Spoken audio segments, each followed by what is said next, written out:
session tonight as we read Shavuot. I'm going to be talking a little bit about this portion tomorrow night when we do our study session. I'm actually going to be, Rabbi Siegel from Beth Shalom wanted to talk about the Ten Commandments. And I feel like I'm always talking about the Ten Commandments, but I am going to share a little bit about my take on this Torah portion and on Shavuot. And I actually streamed a little thing that's up now on our website. Saw it. It's really nice, Rabbi. Little thing about more about America, but obviously, like you and most of us, we've been thinking about America this week because of Memorial Day. It was really sad, by the way, for me on Memorial Day. I really do celebrate or commemorate. Celebrate's not really the right word because it's a sad day, but I always in a lot of ways, but I always participate in the memorial service that goes on at Veterans Plaza, and usually I also go to Friendly Valley for the memorial parade that they do there, the event, and then occasionally also Eternal Valley. So Memorial Day is oftentimes a really busy day for me, and it's a chance for me to honor our military, and I really did miss it this year. I missed the ability to kind of do something for our country, which, quite frankly, I felt more in the need of doing maybe this year than in years past. I don't know. It was like doubly worse. It was doubly difficult because there's so much going wrong and so much negativity that I wanted to remind people that there's a lot that we should be thankful for, and there's a lot that people went through that was much worse in our past, in our recent past. So, anyways, that is my take on it. And so I did a little thing about our country today, and so you'll see that it's up on the website now, on the Facebook page. So let's take a look at Torah portion. And again, as I said, this is a Torah portion that we read out of order. It's a Torah portion that is actually, again, the portion that we'll be reading we will be reading, I should say. We'll be reading this portion in August. I know this portion pretty well because it was my bar mitzvah portion. So I actually read this section that we're going to be reading at my bar mitzvah. So I actually kind of remember it a little bit, not a little bit. I mean, I read a lot of it. I read even a little bit more, but don't ask me to do it right now. I'm too tired. My voice has changed too. Much better. That was a long time ago, Rabbi. I had a much better voice back then. Oh my gosh. I have a tape of it. I found a tape, or Mom had the tape, and I inherited it. So this is where we're reading from. It's from, again, Parshat Re'eh, which is one of those portions in Deuteronomy like Ki Teitzei and Shoftim and this whole kind of section that has a lot of laws, And this one in Re'eh happens to focus on a couple things in particular. It focuses on what we're supposed to eat. So the first part of it, the part that we don't read, but the part that comes just before where we're starting, is a repetition, if you will, of what we just read in Leviticus just a few weeks ago. In Shmini, we get a list of animals that are kosher animals that we can eat. So we don't read that section. Right after that section, literally the last word in chapter 14 of Deuteronomy, verse 21, is Lo Tivashel Gedi Bacha Levimo. So I read a little bit. Do not boil a kid in its mother's milk. That is the line that we read just before we then get into this section, which is the section that deals with the holidays and what we do with them. And this is where we begin. It says, Asher ta'aseh, you shall set aside. And again, this is only for Shavuot. This is not the portion that we'd be reading. We're normally reading now from Numbers. Next week, we read Parshat Naso, the adult B'nai Mitzvah. People are actually going to be reading from Naso. They're going to be reading this section, including people like Kim and Kelly and people who I just saw a few minutes ago are not on here yet. We just did a little run through Susan. Torah. So Susan Schmidt, they were all there, but they're probably eating dinner and having dinner, and they just read from Naso. They're going to read from Naso, but we're reading out of order this section. And here it is from Deuteronomy.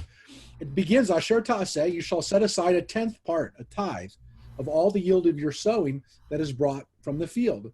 You shall consume the tithes of your new grain and wine and oil, and the firstlings of your herds and your flocks, in the presence of the Lord your God, in the place where he will choose to establish his name, so that you may learn to revere the Lord your God forever.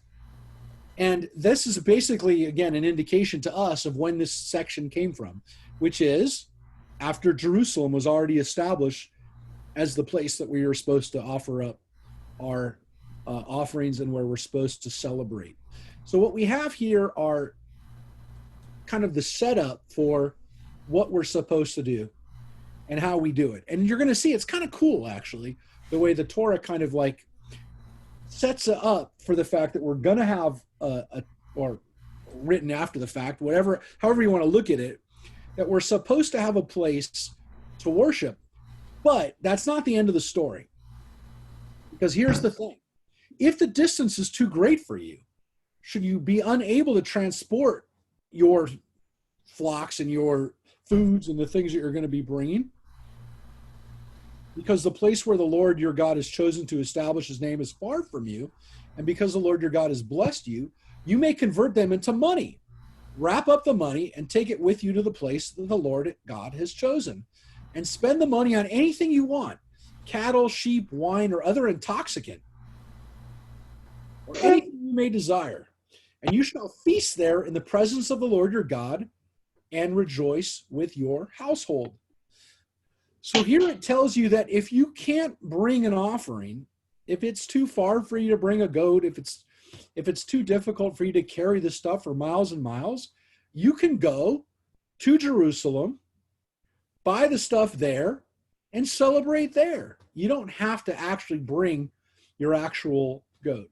So this is pretty clearly written after people are dealing with the situation of, you're telling us we all have to go to Jerusalem to worship in this place.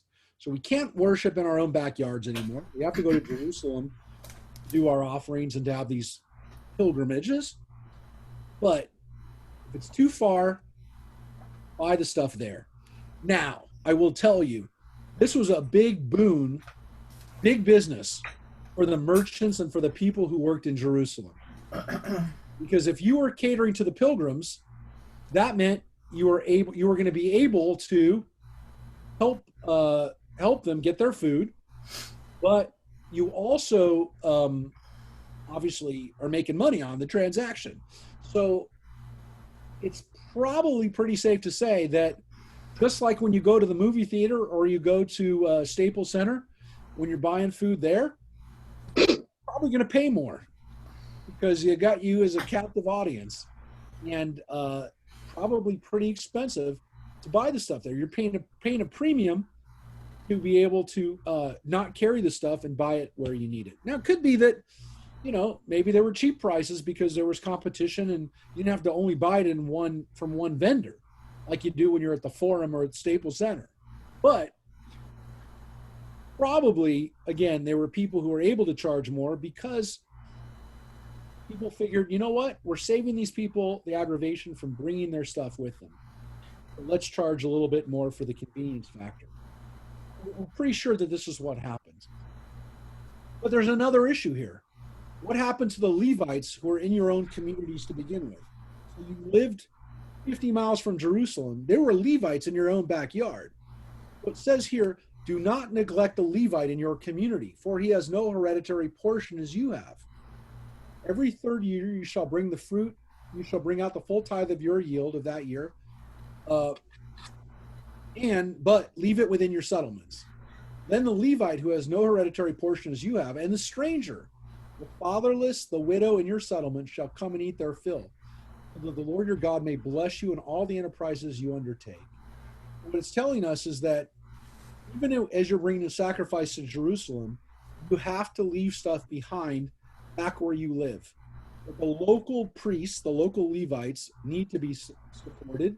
And in addition to that, the other people who would otherwise be the most vulnerable, the most vulnerable in your society have to be protected. Well, the Levites were vulnerable because, again, they didn't have a hereditary portion. They didn't own land like the other tribes. And included almost every time you see this list of the Levi, it'll say, V'hager, V'hayatom, V'halmanah, and the stranger and the widow, or and the orphan and the widow in your community. So those words, V'hager, V'hayatom, V'halmanah, over and over again in the book of Deuteronomy, those three words, the stranger, the orphan, and the widow, are all used over and over again to kind of indicate, don't forget the people who are on the fringes of your community. Don't forget those people. And it is, again, repeated in this portion and throughout the book of Deuteronomy. Then it gets into these laws that we have in Leviticus that we just looked at. The Shemitah, the year of a sabbatical year for the land, and also the remission of debt. It says right here, you shall practice a remission of debts. Oops, sorry. Sorry.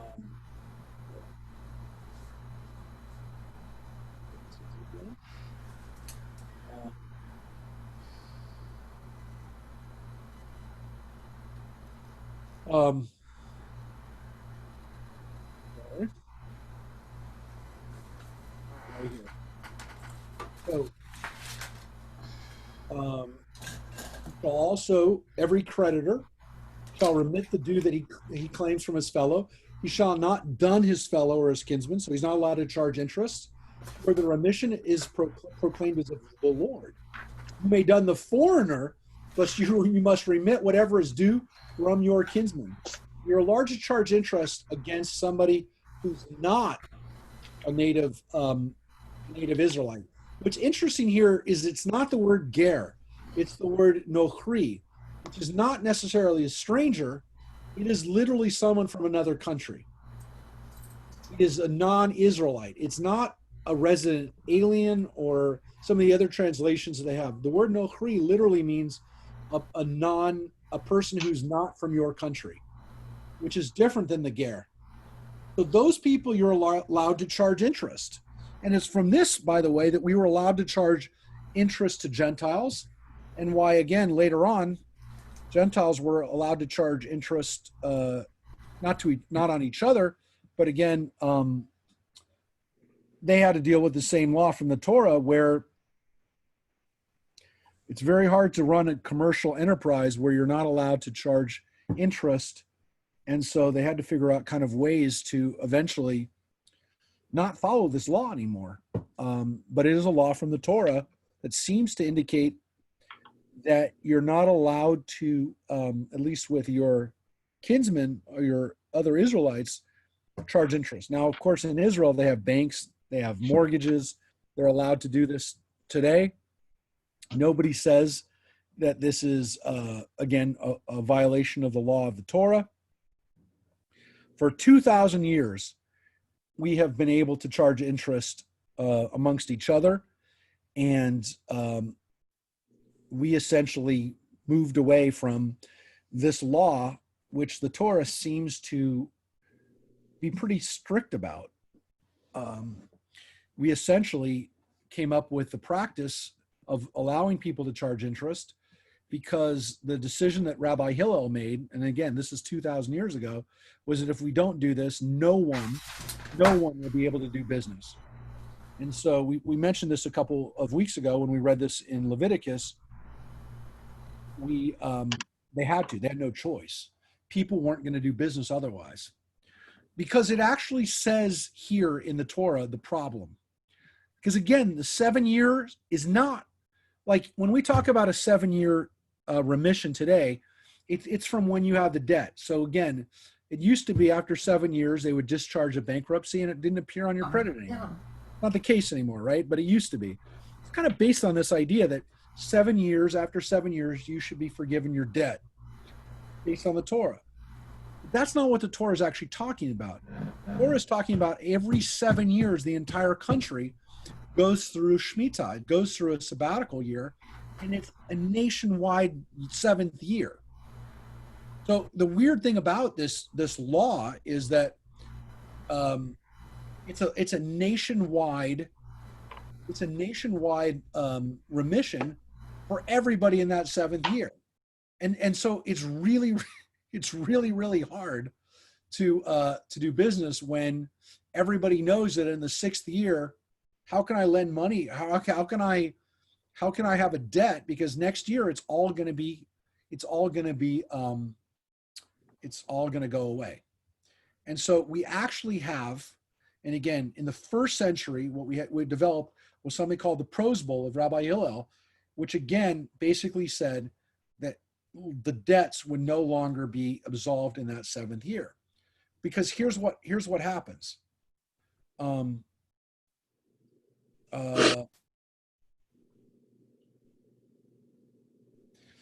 If, however, there's a needy amongst you, one of your kinsmen in any of your settlements in the land that the Lord has given you, do not harden your heart and shut your hand against your needy kinsman.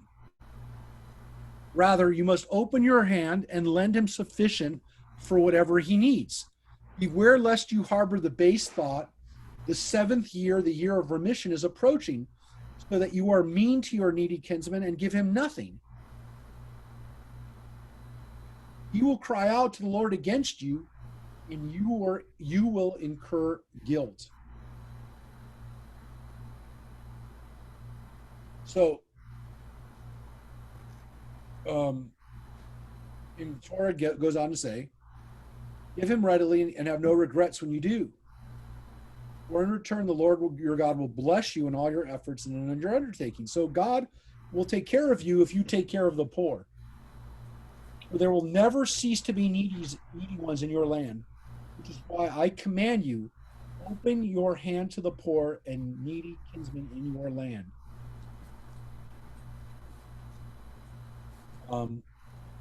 Let's just take a pause and think about that for a second. The Torah just told you something that you know in your heart is true.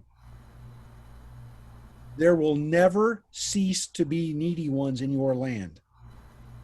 There's always going to be people in need, always. There is no way to stop that from happening. There will always be haves and have-nots. It's impossible to create a society where that doesn't happen. People have tried. It's never worked. Never worked. There always will be people. And again, Israel tried harder than everybody to try to get this from happening. I mean, Israel tried for 45, 50 years. They tried harder than any country to have an equitable monetary commercial system. And it didn't work. It can't work because people have different abilities, and there's always going to be people who figure out a way to make money, and there will always be people who, for whatever reason, are not capable, are not lucky, they're not able to do it. It's just the bottom line. Now, it could be that, again, we'd love for it to happen. We'd love for there to be a situation where there would never be. I mean, I would love for that. I hope you would too. There would be a time or a place, a world where there wouldn't be needy. But the Torah says it's just not going to happen. It can't happen. The kibbutzim in Israel were the most equitable true communism that's ever been established on a macro level, ever. And it didn't work. They tried. They really tried. And it didn't work. Kibbutzim today are still in existence in Israel, but they're not the way they used to be. They're commercial enterprises. Many of the kibbutzim are very, very successful and, quite frankly, difficult to get into. You can't just be a member of these kibbutzim anymore because they're so successful that they have waiting lists, and they don't have waiting lists. You'll never get into this kibbutz. So, I mean, does anybody have any comments about this? I mean, again, this line, there will never cease to be needy ones in your land. Anybody have any comments about that? No, it's true. It's true.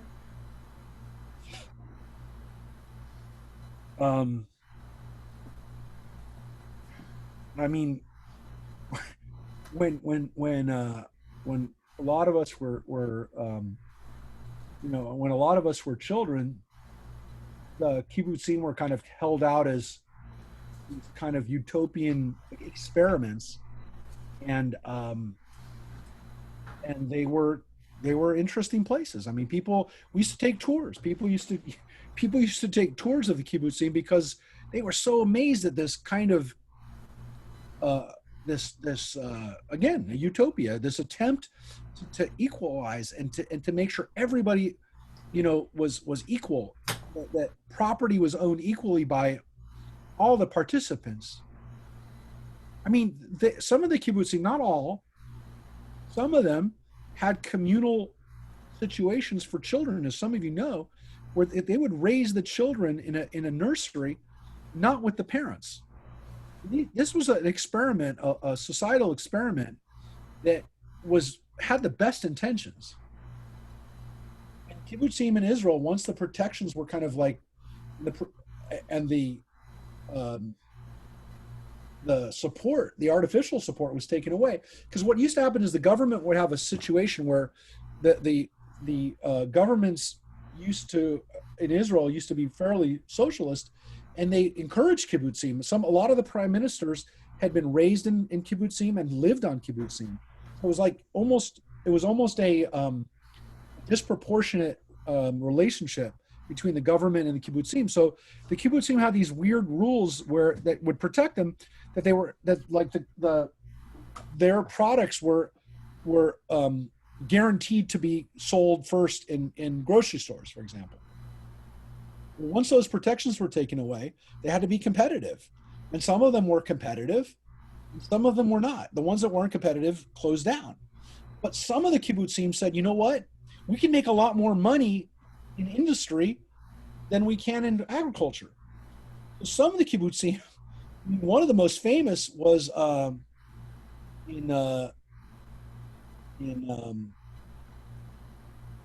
of that you probably know, in Sdot Yam, which is right near Caesarea.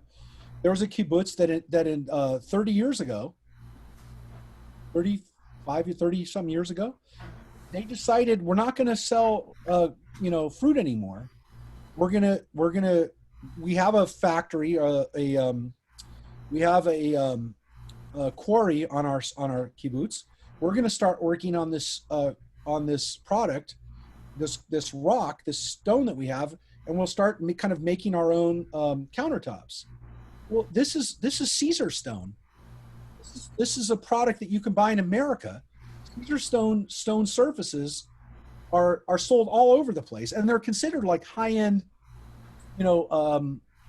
stone granite countertops. And like 5 years ago, they took the company public, and it sold. The company was valued at $260 million. $260 million. And there were only 400 members of the kibbutz. Rabbi, we actually had Caesar stone in another house. You know what I'm talking about. So Yep. This was a kibbutz that was literally almost broke in the 80s. And now the company's valued at $1 billion. $1 billion. So it's gone from the 260 million, it's worth even more now. And it's basically, it's quartz. It's nothing. There's nothing fancy about it. They just did a really good job at figuring it out and scientifically engineering it and mass producing it. So now the company is But it's better, we found it better than granite. that's what people say. I mean, all I can tell you is everybody knows this company, and this company is a kibbutz. It's not was a kibbutz. It's still technically a kibbutz. So if you're a member of that kibbutz, you can imagine they're not letting people in. There's no reason for them to let people in because they don't want a dilution of their corporation. So this is real stuff that we've taken people on our trips to Israel. We've taken them to the Ahava factory by the Dead Sea. The Ahava products are made by a kibbutz, and they don't do it on one place now. They have several locations in Israel where they're manufacturing their beauty products. They're worth billions too. I mean, I think billions actually. I'm not sure what their valuation is, but they're worth a fortune. So this stuff is really happening. Yeah, they sell that product, Rabbi, in Sedona. Ahava is sold everywhere. I mean, you can get it at Nordstrom. This is stuff, We don't shop there. This is stuff that is literally. You can get it at Ulta too. It's everywhere. It's crazy. At where? These were kibbutzim. So Ulta. what happens in Israel today is that they tried to make it equitable. They tried their best to keep it socialized, and it didn't work. They were able to have more success because what they allowed Israeli companies to do is to compete on a level playing field internationally. Because what was happening was Israel was essentially, by trying to keep everything controlled in the country, their companies couldn't compete economically outside the country. So once they could capitalize on it, once they could sell Caesar stone in America or Ava products in America or their fruit in other countries, they started making a lot of money. And it helps Israel's economy that they can now, sell their products, use their irrigation techniques, and make money outside of Israel. So they're getting more money to come to Israel. The problem, of course, is that income disparity in Israel has grown over the last 20 years astronomically, and Israel has a problem with income disparity, just like we do in this country. Is it as bad? No, it's not as bad as it is in this country, but it is resented in Israel because Israel is a very small country, and it's happened rapidly. It's happened very, very fast. Israel went from literally a socialized collective economy in the 1980s, hyperinflation, and with a lot of problems that they had no choice. A very capitalistic, very individualistic country.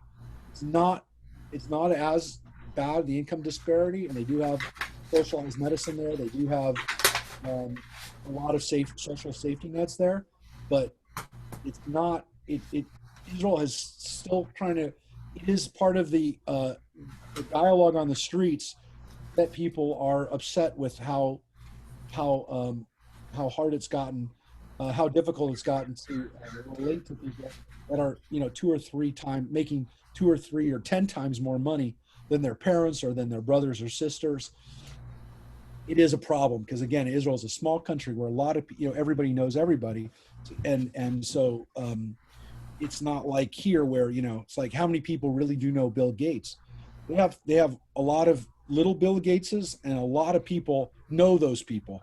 So it's definitely an issue today, and it is. I don't take comfort from it necessarily, but I do recognize the truth that the Torah recognizes that we're not going to free ourselves from the issue of poverty. We have to figure out ways to take care of the poor, and at the same time not keep people from having freedom, and again acknowledging that social experiments to try to keep people all at the same level usually end pretty miserably. So just keep that in mind. Again, the Torah doesn't say we leave people behind, but it does tell you that you're going to have to have some freedoms here too. If a fellow Hebrew, a man or woman, is sold to you, he shall serve you 6 years, and in the 7th year you shall set him free. This is again something we read in Leviticus recently, just a few weeks ago. And when you set him free, do not let him go empty-handed. Furnish him out of your flock, your threshing floor and vat, with which the Lord your God has blessed you. So again, we're talking really here about indentured servants, which, again, you're not allowed to make another Hebrew a permanent slave. They have to go free. This is this concept of indentured servitude. And one of the reasons that the Torah tells us, of course, not just because of decency and just the sense of your fellow man, but because we were slaves in Egypt. The Lord your God redeemed you, and therefore I enjoin you this commandment upon you today. We're slaves, so we can't let people be slaves forever. So here's the problem, right? For those who have read this portion before, we have a very strange law here. Maybe the strangest law in the Torah. Definitely up there as far as very strange and kind of makes sense. Some of the laws that are really strange, maybe we don't even understand the logic behind it. Here we can understand the logic, but it's still very strange. And here's the law. But should he say to you, I do not want to leave you, for he loves you and your household and is happy with you, you shall take an awl and put it through his ear into the door, and he shall become your slave in perpetuity. Do the same with your female slave.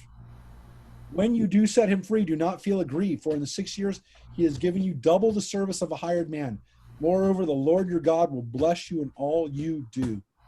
So, the law about releasing slaves. We know you don't want to release the slave, and we know how much work you got out of that slave. But trust me, when you release the slave, you're doing the right thing.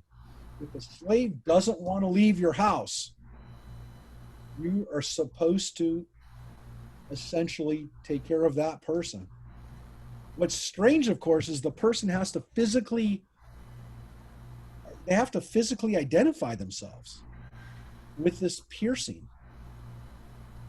And it seems as though, again, this ritual of binding somebody to your house essentially was because of they initiated this.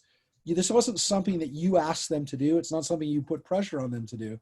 These are people who literally said they don't want to leave. Did this happen? I think it must have happened. I don't think we would have had this law if it didn't happen. Can you imagine it would happen? I can. I can imagine somebody that's grown so attached to a family that they don't want to leave. They don't want to be responsible for their lives anymore. It is very possible that people did this. And again, it's not supposed to be the way things are. This is not the way things are supposed to be. You are not supposed to have people live with you as a slave forever, at least one of your own people. If they did this, there was something essentially a little wrong with them. And so they're marked. And again, the ritual kind of marks them to your house. There's this kind of attachment that they've made to your house. But, there were definitely cases of slaves when they were emancipated in this country who didn't want to leave the plantation that they were a part of. There were cases of people who ended up getting paid by their former masters and continued being employed by them. But there definitely were cases where people just didn't know what to do after they'd been liberated. They didn't know what to do. This is a little different in the sense that these are people who maybe only worked for you for 6 years, but for whatever reason, they don't want to go anywhere else. Maybe life has been better for them in your house. Possible. But it's not the way things are supposed to be. These are exceptions to the rule. And so there's an exceptional practice when that would happen. So this is the law of, again, making somebody a slave of your house. Okay. Here it says, you shall consecrate to the Lord your God all the male firstlings that are born in your herd and in your flock. You must not work your firstling ox or shear your firstling sheep. You and your household shall eat it annually before the Lord your God in the place the Lord will choose. But if it has a defect, lameness or blindness or any serious defect, You shall not sacrifice it to your Lord. Eat it in your settlements, the unclean among you, no less than the clean, just like the gazelle and the deer. You must not partake of its blood. You shall pour it on the ground like water. So again, this is talking about sacrifices that you are going to bring. And the sacrifices included the first things, as we read, our first things are dedicated to God. The firstborn, the first animals, these animals of your first flock, the first of your flock, they were dedicated to God. So they would be sacrificed, and they would be shared with the priests, and you would also sacrifice it essentially for your own family, for your own household. But again, you couldn't do that if the firstborn of your flock had any kind of defect. Those ones were not allowed to be sacrificed. And we saw this kind of idea in Leviticus as well. And again, not to drink the blood. Now here we get in chapter 16. And this is again why this kind of marks a new chapter, is here now we get into the actual holidays. And this is why we read this at Shavuot. We also read this same section on Passover if we have Passover end or begin on a Chag, overlaps with Shabbat. Now it always overlaps, but if the holy days are these days, we read this section. And here's what it says. It starts with Passover, which is the way all of our lists of the holidays begin. With Passover, the first month on the biblical calendar. Observe the month of Aviv, the month of spring, and offer a Passover sacrifice to the Lord your God, for it was in the month of Aviv at night that the Lord your God freed you from Egypt. Now that doesn't even say on the middle of the month, in the 14th of Aviv. This is on the beginning of the month. This is like maybe the month, the Rosh Chodesh for Aviv. That you shall slaughter the Passover sacrifice from the flock. And you shall not eat anything leavened with it. For 7 days thereafter, you shall eat unleavened bread, bread of distress, for you departed from the land of Egypt hurriedly. You may remember the day of your departure from the land of Egypt as long as you live. And here you can see that the Passover sacrifice and the unleavened bread together kind of make up Passover. You can still see them being a little separate. But a few weeks ago, when we read about it in Shmini, about a month and a half ago, when we read about this in Shmini, it literally looked like two different holidays. Here, by the time we get to Deuteronomy, it seems a lot closer to one unified holiday. Even here, you still get this kind of sense that there's a Passover sacrifice, and then also not eating leaven. And again, it was really a blending of two holidays. Passover, as we said before, was a blending of two different holidays, two different ways for people to celebrate the springtime. One with a Passover offering and one with not eating leavened bread to remember our departure from Egypt. We've combined them for a long time. Now we don't even talk about it. Here again, for 7 days, no leaven shall be found in your territory. None of the flesh of what you slaughter on the evening of the first day shall be left in the morning. And here, though, we have this special kind of indication that we're in the book of Deuteronomy, which again is you're not permitted to slaughter the Passover sacrifices in any of the settlements the Lord your God has given you, but at the place where the Lord your God will choose to establish your name. And this is a big difference from the way we read it earlier in Shmini, in Leviticus. It did not talk about going to one place to do it. Here it says specifically you have to do it in the place that God will choose. And so again, we get into the way you should eat it. You shall cook it and eat it at the place the Lord will choose. After eating unleavened bread 6 days, you shall hold a solemn gathering for the Lord, and on the 7th day you shall do no work. So that's the last day of Pesach, which is the day of celebration. It's the day of a holiday. Mikra Kodesh, holy day. Then it says you shall count off 7 days. Start to count the 7 weeks when the sickle is put first to the standing grain. Now here, you don't see what we had in the other place in Leviticus, right, Mike? You're already shaking your head? Because what did it say there?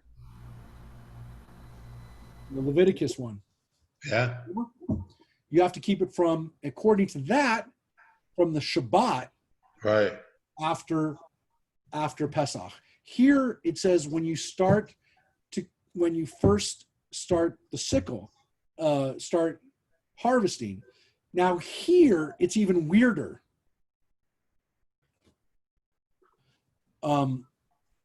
Here, it doesn't say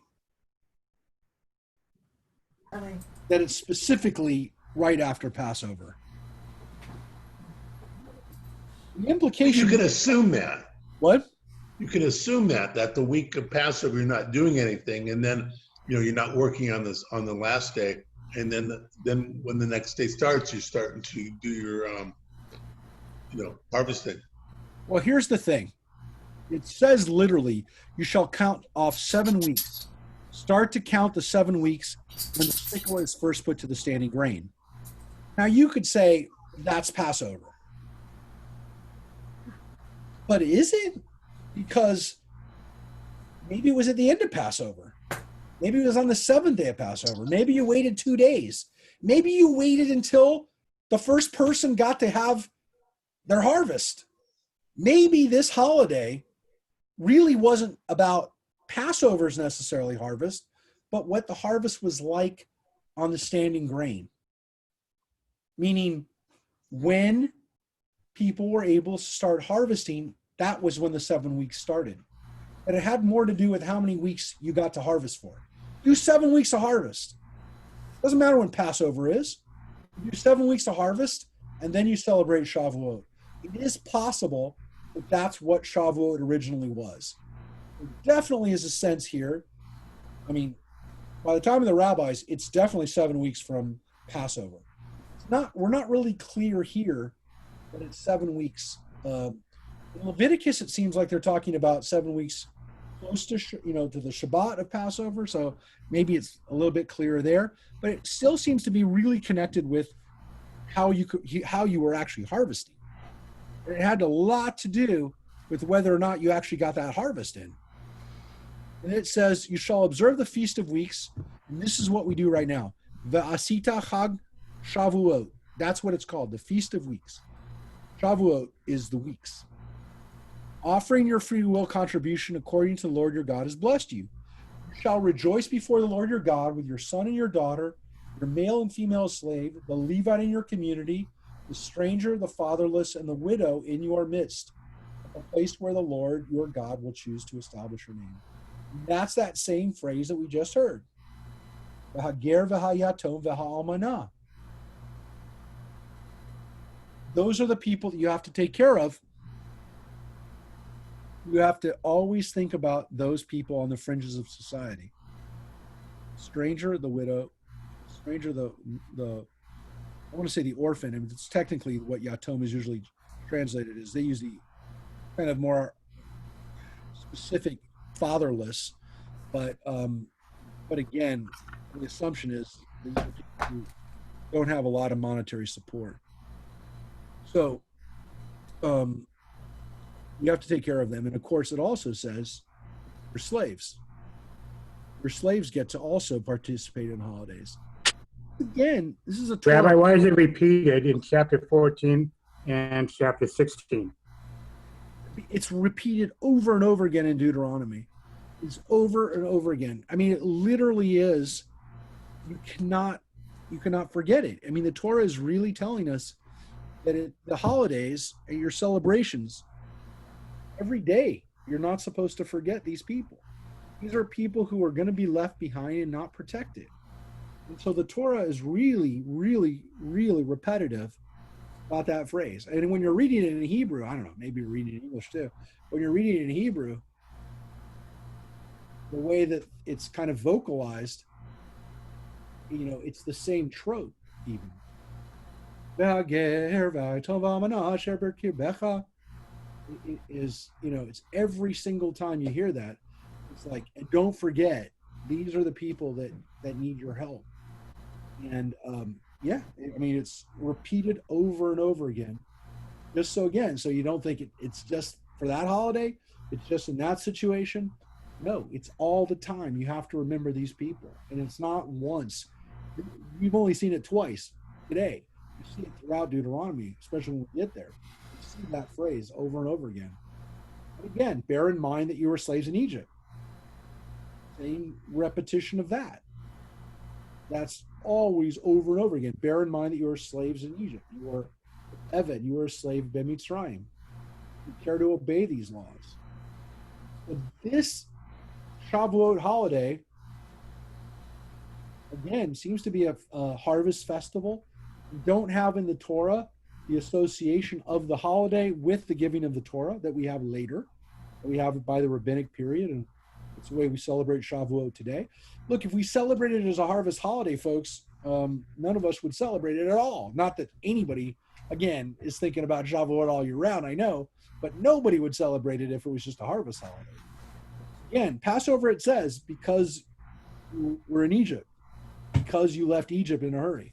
It doesn't say here, celebrate Shavuot because you got the Torah at that time. Now we get to Sukkot, the last of the harvest holidays.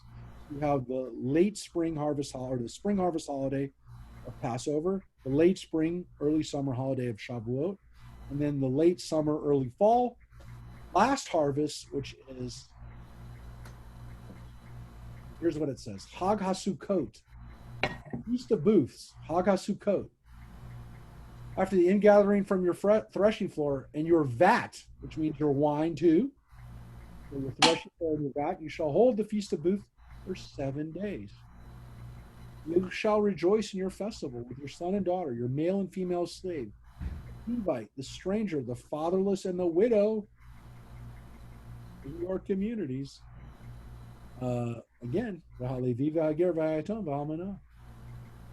you shall hold a festival for the Lord your God 7 days in the place that the Lord your God will choose. For the Lord your God will bless all your crops and all your undertakings, and you shall have nothing but joy. It says, V'hayita ach sameach. You're supposed to be sameach. You're supposed to be happy. It's a time of joy, Sukkot. It is supposed to be a time of celebration. It's a time of joy. We call it still Zman Simchatenu, this time, the season of joy, of celebration. 3 times a year, on the Feast of Unleavened Bread, on the Feast of Weeks, and on the Feast of Booths, all your males shall appear before the Lord your God, the place that he will choose. They shall not appear before the Lord. Let's finish that. But each with his own gift, according to the blessing that the Lord your God has bestowed upon you. Let's talk about this a little bit here. Actually, by the way, let's talk about it because there's actually two very important ideas here. One, of course, is you see the 3 holidays are linked together. The Shalosh Regalim, we call them the 3 pilgrimage festivals. Here's Shalosh Pa'amim B'Shana. 3 times a year, you're supposed to appear before the Lord. Let's talk about that first. You can imagine that by the time of the rabbinical period, when you have millions of Jews, this is a really hard law for people to keep, especially if they're living many, many miles away from Israel. So if they're living in Alexandria, if they're living in Lebanon, if they're living in Rome or Greece, which we know they were by the rabbinic period, even in Spain, the rabbinic period, you couldn't come home in time. There was no way. You couldn't. By the time you would have gotten back from Passover visit, you'd have to go back again for Shavuot. You couldn't live a life going back and forth. The rabbi said, look, people can send, while the temple was still standing, and there were rabbis that overlapped with the temple, people like Rabbi Hillel, he lived during the time of the Beit HaMikdash in Jerusalem. He said, look, send your money. And of course, he didn't just say it. The priests said it too, because the priests were like, we're not going to collect money from every Jew that lives outside the land of Israel. And by that time, probably the majority of Jews did not even at that time live in the land of Israel. Not enough Jews would have been able to live in that place. We know based on the numbers that there were more Jews living outside the land of Israel at the time of Jesus, 2,000 years ago, at the time of the Beit HaMikdash, than they lived in Israel. So people sent in money. They sent their money by couriers to the land of Israel. There'd be a shipment coming in regularly from all across the world that Jews would send their money. It couldn't come, but they wanted to fulfill the obligation. So there's a real question. What was Jewish life like in the diaspora 2,000 years ago? they started to have synagogues. There were already synagogues while there was a temple. There were already synagogues. There were already places where Jews were praying outside of the temple. There already were services. There already were prayers that people were developing. But they still felt they had to fulfill the Torah responsibility of sending their sacrifice or their money, the monetary version there. So there was millions and millions of dollars, the equivalent of millions of dollars flowing into the land of Israel for the purpose of religious sacrifice.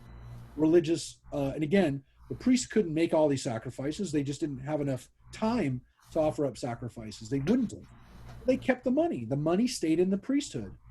So the priesthood was worth a lot of money. It was literally a bank.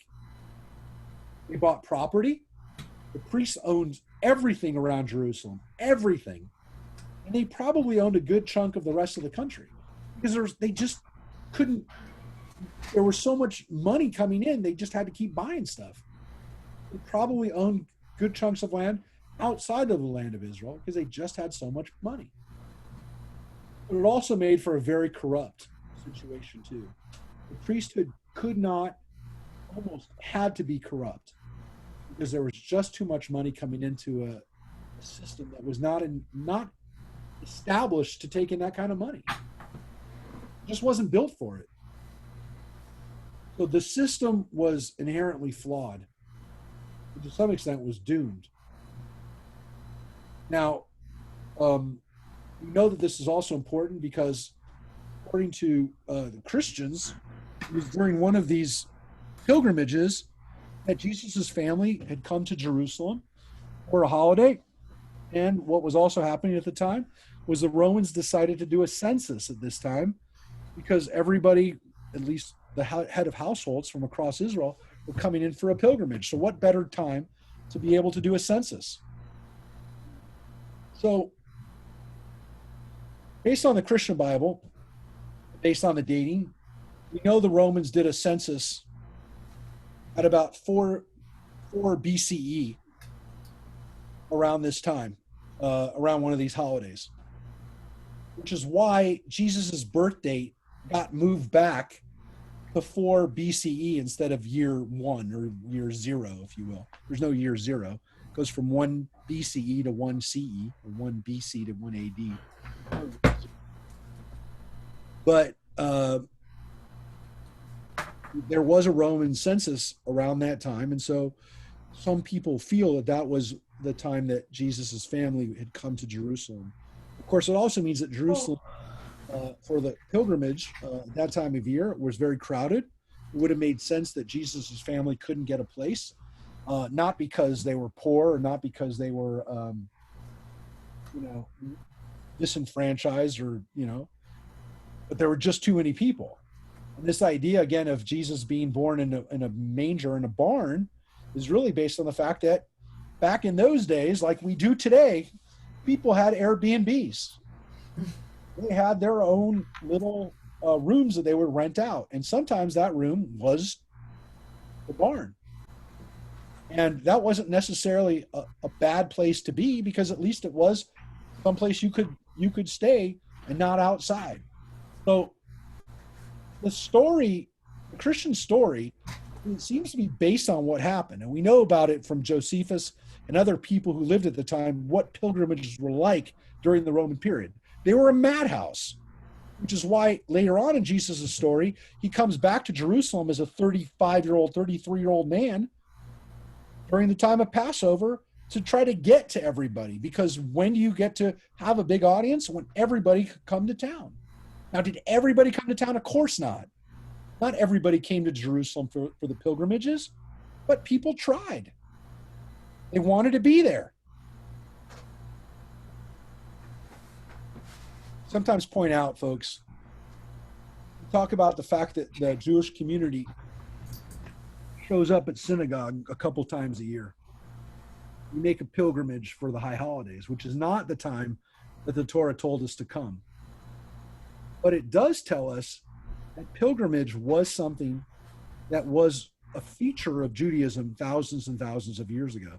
There were certain times when people felt compelled. The Torah compelled them. The Torah told them to, and that coming together at certain times in big groups meant something to them. That it was part of communal cohesion. It was part of what made a society feel like they came together, which again is going to be part of the dilemma that we deal with this year, we deal with this September. We're trying to figure out now, how are we going to bring people together for Rosh Hashanah? How are we going to bring them together and to feel that sense of community solidarity that we just don't feel on a normal Friday night? And so there is something to be said for this. There's something historical about it. There's something powerful about it. And there's something that this year we're going to have to come up with a solution that allows us, especially again, those who feel compelled, to be able to come together and make a pilgrimage. So consider that. Our pilgrimage is a different day, not the 3 days that are listed here, but there are indeed a couple of days. Our problem, by the way, folks, is that Rosh Hashanah and Yom Kippur are too close together. We bring together people 2 times in 2 weeks, less than 2 weeks. It's not ideal. It'd be much better if we had holidays that were spread apart, that we brought people together to. And so we kind of do today. We have a communal Seder that usually is one of the bigger things that we get people together for. But in Hanukkah, we do an event where we get a lot of people together at the mall. Those communal events are important. They're powerful. They're necessary. And they're actually following a biblical tradition. Again, I think it's important for them to be spaced apart, for them not to be twice in the same month. And again, they're different than what our ancestors did. Passover, Shavuot, Sukkot. Now, this other issue here, the last part we read. This is the last part. Lo yara'ed pnei Adonai reikam. Don't come before God empty-handed. Now, if the Torah just finished like that is understandable, but a little harsh. It's basically saying that everybody's got to bring something. You have to bring something. You can't come without anything. But the Torah does something very powerful here. Each with his own gift. Ish kamanat yado. Ish kamanat yado. It's a beautiful phrase in Hebrew, 3 words. Each with his own gift. Each person with the gift of their own hands. In Hebrew, it's even more powerful. It's more beautiful. With the gift of their hands. Yado means their hands, or yad. Each person comes with the gift of their own hands, according to the blessing that the Lord your God has bestowed upon you. So there's a recognition that everyone's going to have their own gifts. They're going to have their own unique gifts. And to some extent, it's a reflection of God's blessing. If you haven't been blessed with great wealth, with great fortune, your gift's not going to be able to reflect that great fortune. And there's a certain recognition here that the blessings they're from God. And if you're showing your appreciation, if you're giving a part of what you got back to God, then it's going to reflect accordingly relative to what you have. Everybody needs to give something. Everybody has a chance to give, not to appear before God empty-handed. It's a beautiful phrase. It really is. This phrase, again, ish kamanat yado, according to the blessings that God has given him, is also pretty powerful too. But I always love the first part of that line. Again, that was my maftir. That was the last part of the section that I read at my bar mitzvah. And I'll never forget that, because it gives me a feeling that Judaism recognizes that everybody has their own gifts, their own unique gifts. My gift is not your gift. Your gift is not my gift. There's things that you can do that I can't do, things that I can do that you can't do. And that's the way it's going to be. But that each of us has a gift that we can give. It's like that thing too, that some of the some of the most powerful gifts are the ones that you know how difficult they were for the person to give. The card or the gift that somebody who you know has no money, you know, creates or makes. People who, they don't have any money to give, and people who try to help the synagogue and who really have helped the synagogue through their labor and through their hands, and not with a physical or monetary gift. The Torah tells us, I mean, that even the temple, even God, where we went to Jerusalem and gave this stuff to God, this was this was this was what God expected of us. Nothing more, nothing less than what we have and what we can give. Anybody want to comment on that?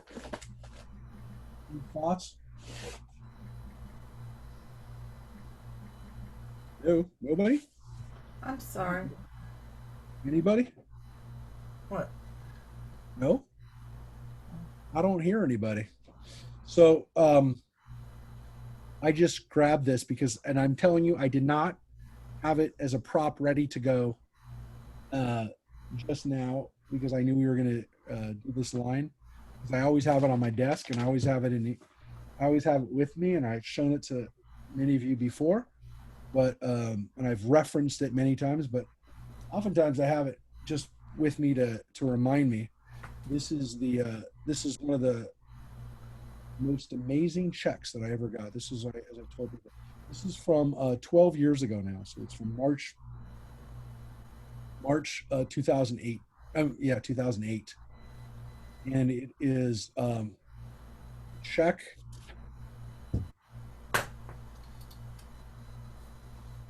Show it up here so you can see it. This was the check that I have referenced before. The check you can see from the state of California.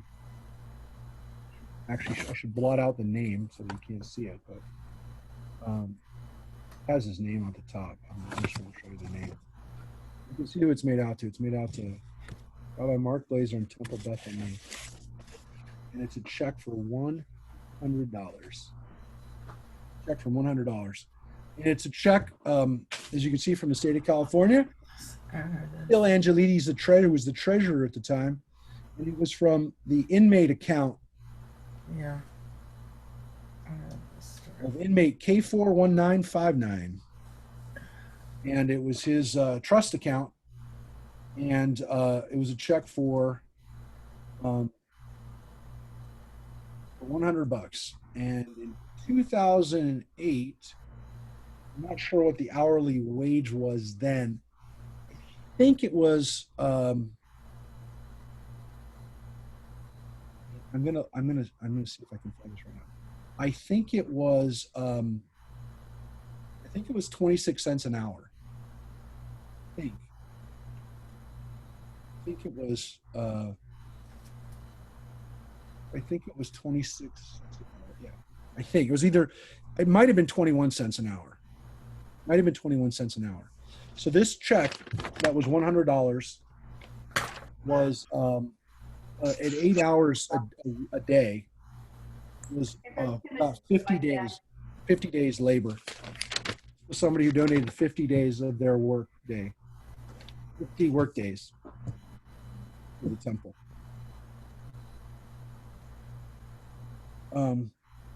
Again, not obviously the biggest check we've ever received, but to think that somebody worked 2 months salary that they gave is pretty powerful. I mean, it's powerful because you think the fact that people are making $100, in 2 months. But and this was a guy who had a job. He had a business on the outside before he went in. He had a successful physical therapy company before he went in, and he was not a guy you'd expect to be in prison. That doesn't matter. I'm just telling you. But that check I'll never forget.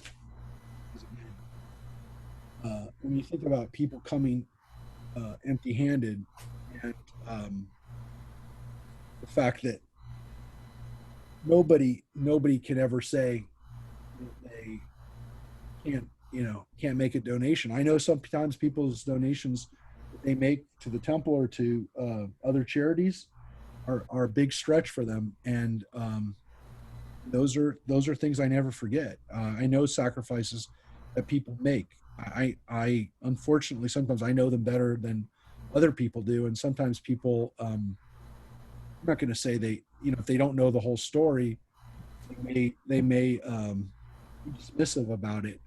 But oftentimes I do know the story, and more often than not, it's very, very touching and very emotional how people donate. And everyone's going to talk about, well, I know there's people could donate more, and that's a bad, there's bad stories too about people who could have done more. But I want to tell you, there's a lot of stories, I think far more stories of people who've given way outside of their means. And, you know,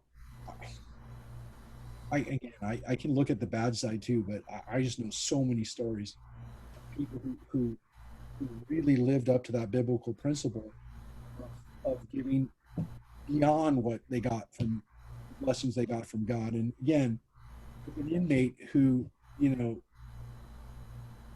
an inmate can give, it's hard to think about anybody who has less freedom in our world today. Inmates again, and even if it's punishment, and even if it's deserved, the guy could have bought food or whatever extra treats that you can get in a. Anyways, that's I'll never forget that. So yeah, it's one of my most powerful examples of that line of the Torah. According to their own work of their own hands. Yeah, it's definitely something we're going to be thinking about this year. How does a synagogue, how does the Jewish community raise money when people haven't been able to work for 2 months or 3 months? What happens then? So we're definitely going to be thinking about it. Other institutions and charities and places that are relying on people's generosity are going to be thinking about this as well. So we'll see. It's going to be something that a lot of people are going to be talking about over the next couple months. Synagogues will be talking about it. They're already talking about it. I'm reading the blogs, and I'm reading the articles that are being posted up about what's happening. And JTA, if you're watching it on, if you look at JTA has a feature now. In addition, by the way, to the fact that JTA is publishing obituaries for people who died from Corona, which is really, really powerful. They actually have a thing that they're posting up on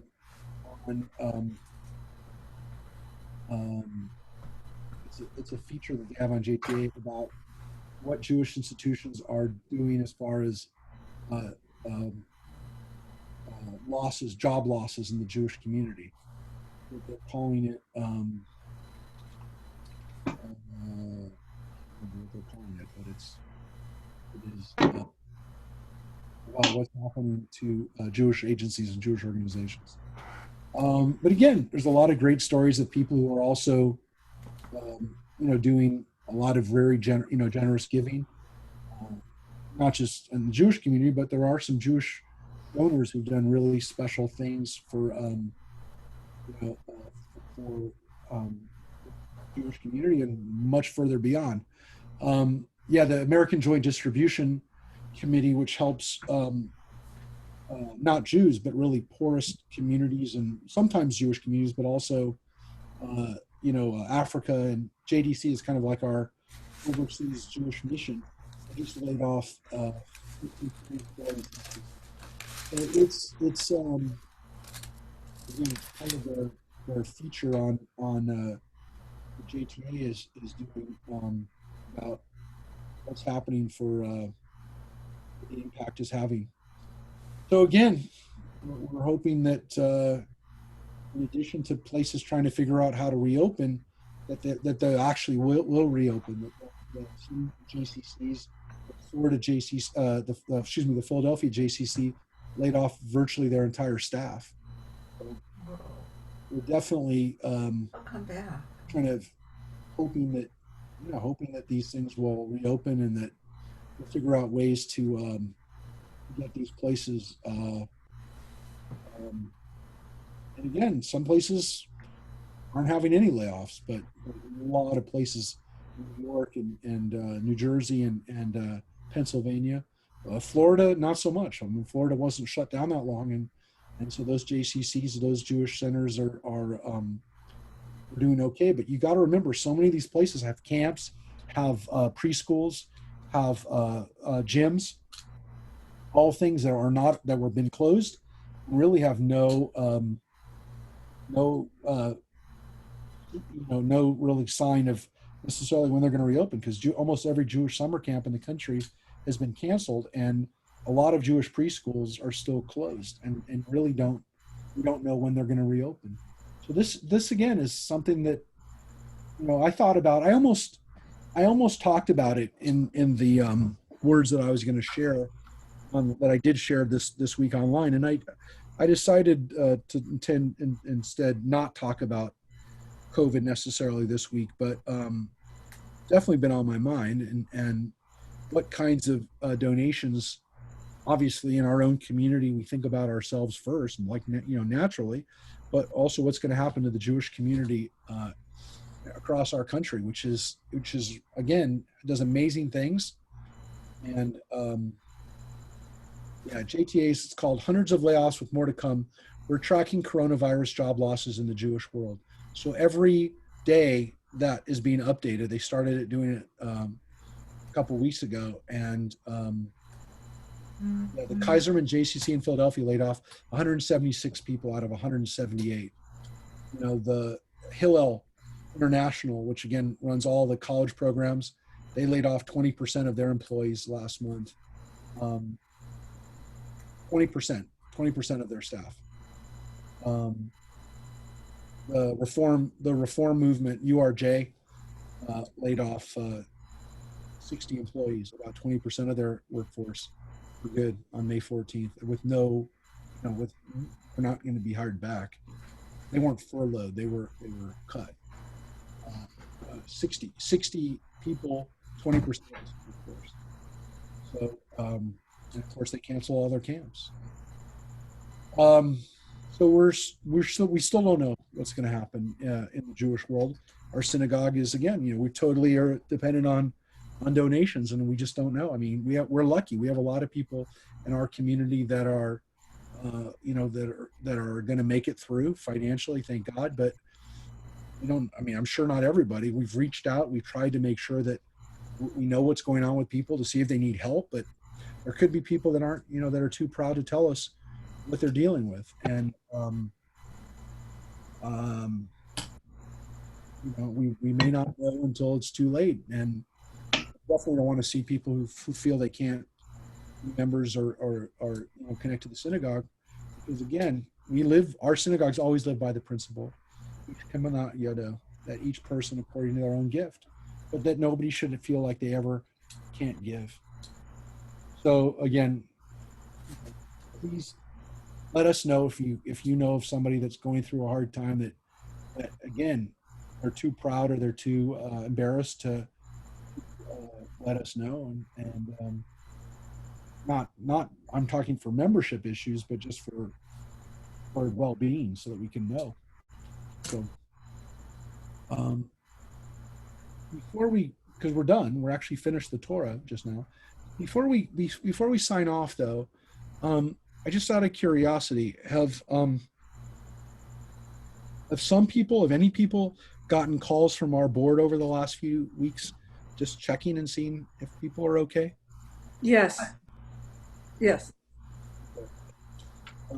Everybody should have, and if you didn't, it means that we didn't do our job. So we've been trying to do this over the last few weeks. Obviously, we delivered challahs to people. We've tried to call it, but if you've not gotten a call, you can tell me offline. I don't want to embarrass anybody, but if you haven't gotten a call, let me know. Because we really are. We're trying our best. We're not going to be perfect. Hardly. Nobody's Nobody's perfect, but I really do want to know, and I know that people in our synagogue definitely want to know if you're not. So either tell me offline, text me, email me, just let me know, because we really, our hearts are in the right place. This is one of the most important things we can do right now is just be in touch with everybody. I don't want to. Rabbi Mark? I don't want to embarrass our board, because they've done a really, really great job. But again, nobody's perfect except for Harvey. Harvey's on our call right now. So, Rabbi Mark, can I ask a question about this Torah portion? yes, please. So, do you think tithing came from this gift, that each has to bring their own gift? Well, tithing actually comes from the earlier part. I don't know if you were on at the very beginning, where it talked about the fact that you're supposed to give. It's actually the first line of what we read, was you were supposed to give a tenth. So the word tithe literally comes from a tenth. Oh, okay. So here's where it started. And I'll just show you the very beginning. It says, "You shall set aside a tenth part." This is the very first line. Asher ta'aser et kol tevuah. You shall set apart a tenth of all the yield of your sowing that is brought from your field. So that's where the word tithe comes from. It's a tenth.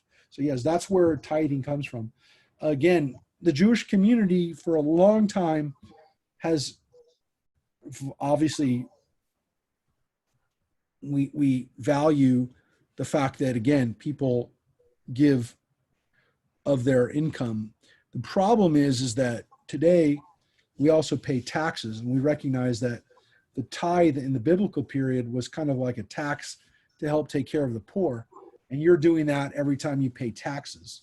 So it's hard. I mean, the tithe that you're giving us is essentially to the synagogue, and again, I would make the argument to churches, is for the continuation of religious life. It's not to do essentially, well, we do it obviously a little bit because we host Family Promise, and we also take part in a lot of help to the food pantry. And obviously when individuals come to us for help, we also reach out and help on an individual basis. But again, most of the support for the poor in our country today comes from taxes. It does come from your tax money. You already essentially have paid. But again, there is part now that we have to set aside for religion, because in our country, we don't get any money from the federal government. We don't get taxed, but we also don't get any money. Remember, in England and Holland and in several European countries, they get money from the government. We can't draw any money from the government. Even if we gave out money to the poor, it's not exactly true. There are some faith-based initiatives that do get federal funding, but it's not. Majority of the money in our country, 99% of the money in our country, comes from private individuals. That's not the case in Germany. That's not the case in Holland. Most of the money that synagogues get in Holland or Germany is from the government. It's true. They give money based on how many people are coming to your synagogue or church. They give money to the church.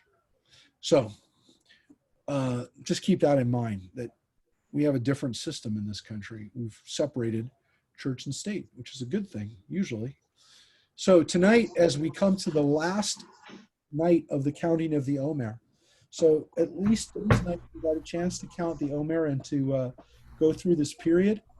It was a long Omer period. All I can tell you is this was the longest Omer period in my whole life. I've never remembered counting an Omer out like this, where every night seemed like 4 nights. But anyways, tonight is the last night of the Omer. Baruch atah Adonai Eloheinu melech haolam asher kidshanu b'mitzvotav v'tzivanu al sfirat haomer. Today is 49 days, which is 7 weeks of the Omer. By Yom Tisha v'Arba'im Yom. Behem Shiva Shavuot LaOmer. Today is 49 days. Amazing. May the merciful one restore unto our service the holy city of Jerusalem speedily in our days. Amen. Selah. Harachaman yachazir lanu avudat beit hamikdash lemekoma b'meira b'yameinu. Amen. Selah. So again, Mazel tov to everybody for getting through the Omer period. You survived. You survived a lot during this Omer period. And It still goes. tomorrow night, folks. What? It's still going. The Omer. Omer for you is still going. But most importantly, my friends, remember, tomorrow night, please join us for our Shavuot study session. Please be with us when we get together with Congregation Beth Shalom. We always like to have a good turnout in our community, and it helps make the community stronger. So again, there's the information behind me, the Zoom information, which I'm going to post again for everybody right now. This is a constant reminder that for Shavuot virtually. And We don't see you, Mr. Rabbi. Yeah. What? We don't see you. Disappeared. I disappeared. Yeah. Okay, well, Just an M. It's an M. wait, that's crazy because We can see that. Because it says we're viewing, well, I don't know. Maybe it's because we're viewing your, It's because I messed around with my. I'll teach you for messing around. I don't see it. I don't know. I put up my. Oh, you know what? Here. There we go. Oh, that's why. A Shavuot ad. So again, 6:30 tomorrow night. saying him. Rabbi, real quick, because I know we have a few minutes. 7:30, folks. So don't come on at 7:30. It's gonna be over by then. Rabbi, real quick, since we have a few minutes. Yeah. So tomorrow we celebrate receiving the Torah. What is Simchat Torah then? Oh, that's what I was Well, wondering. that's when we start the Torah over from the beginning. I mean, I guess your question could be why don't we start the Torah over at Shavuot? Well, Shavuot Sure. celebrates getting really the Ten Commandments, getting the Torah, being at Mount Sinai, because Okay. it was roughly around that time. Look, the reality is, as we know, is it was an invented connection. It's not in the Torah. Right. It's close to it. And the rabbis really wanted to find a historical connection to the Torah and not just a harvest reason, not just something that would be about the harvest. And so they really kind of, made it about the Torah. But the reality, of course, is that it is not the time when we start the reading of the Torah from the beginning, like we do in Genesis. The reason we do it at Simchat Torah is the other question, and that is because that day of Simchat Torah, the rabbis also wanted to find a reason to make that holiday special, which was the end of Sukkot, the Shmini Atzeret holiday, and they wanted to really find a reason to make that holiday special. Now, it could be that we started the Torah over at the beginning of the year, at Rosh Hashanah, around that time, and that really is the beginning. When you're not reading Torah portions about the holidays, really, as soon as you're done with Sukkot, you can start reading the Torah over from the beginning. And again, the part of the reason is that there was not originally a biblical calendar reading of the Torah. So there wasn't necessarily one time when we started reading the Torah. It was during the rabbinic period where we started instituting Torah portions to begin with. And So a lot of these holidays are made up. What? A lot of these holidays are made up. Well, Yes. But Simchat Torah was not mentioned in the Torah. But Right. it kind of makes sense that this was the time that we were, that we would start over and use this time to begin the cycle again. But again, Shavuot probably needs some other reasons to celebrate it, which, by the way, reminds me, again, next Saturday is our Adult B'nai Mitzvah, and we want you to join us on that too. Is there going to be an email? Yeah, it'll be, again, at 10 o'clock in the morning. We're going to send out the Zoom line. It'll also be on Facebook. It'll also be on YouTube. I know Kelly, who's on now, doesn't want to hear that, but she's going to be famous. Kelly, are you still there? Yeah, I'm here. So Kelly's going to do a wonderful job. I just heard her read Torah. She is so excited, so stoked to be able to read Torah for the national audience that'll be part of this. Again, You should put it up on JLTV, Rabbi. graduation. No, all I can say is I know a lot of us have really worked hard on it. And I'm just hoping, and it's been a privilege to learn to read the Hebrew. So it's been really great experience. And she really has. And I'm telling you, graduations are canceled. You know, all these kind of end of the year things. No, you do not cancel the adult B'nai Mitzvah. This is Rabbi, not. I think you should put it up on JLTV. Oh, gee, thanks. Liz, now you're going to really freak people out. This is really cool that we're doing it. I'm so happy that and we're doing it totally legally, by the way. I was so happy to have these, and believe me, I was in touch with. I mean, I don't know Gavin Newsom, you know, but I do have a good relationship, as you know, with Scott Wilk. I'll show you the text I had back. I think I told some of you the text I had with Scott Wilk back and forth to make sure that we would be able to have this. I mean, they didn't do it for us, but they did it in time for us, and it shows you, man, this was a miracle. This was a miracle that we were able to do this. So again, please join us if you can that Saturday morning and help celebrate our congregants who've taken on this mission to learn Torah. It's so awesome. So, all right, everybody, stay healthy. And again, Chag Sameach. We can wish everyone Chag Sameach now. Happy holiday. Do we light the Yisker candle tomorrow night? Light your Yisker candle tomorrow night. Thank you again for reminding me. They're out in front of the synagogue. If you didn't get one, they'll be there till tomorrow night. They're there. Some of the people who were at the rehearsal tonight for B'nai B'nai Mitzvah, they got it, but they're there. 100% they're there. So please go by and get one. Take care, everybody. And I'm going to post up on Facebook right now the Zoom link again for everybody to see. Oh, okay. Thank you. Thank Thank you. Bye-bye.